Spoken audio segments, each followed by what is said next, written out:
Bir dövlətin əhalisi təzə padşah seçdi və tac qoyma mərasimi keçirildi. Padşah üçün təzə tac da düzəltdilər və tacı daşqaşla bəzəmək qərarına gəldilər. Amma belə bacarığa malik adam yox idi. Bütün ustalar tacı korlamaqdan qorxduqları üçün bu işə qol qoymaq istəmirdilər. Nəhayət, bir sənətkar tapıldı və tacı bir aya düzəldəcəyini dedi. Tacı ona verdilər və o bir ay daşqaşı tacın üstünə necə yerləşdirmək barədə fikirləşməklə keçirdi. Amma qorxudan müddət bitənə qədər taca əl vurmadı.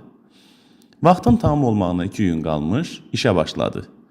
Amma əlləri elə əsdi ki, tacı yerə saldı. Belə olduqda, tac haqqında anlayışı belə olmayan balaca oğlanı çağırdı və nə etmək lazım olduğunu baş saldı. Özü elə həyəcanlı idi ki, işin gedişatını görməmək üçün bayıra çıxdı.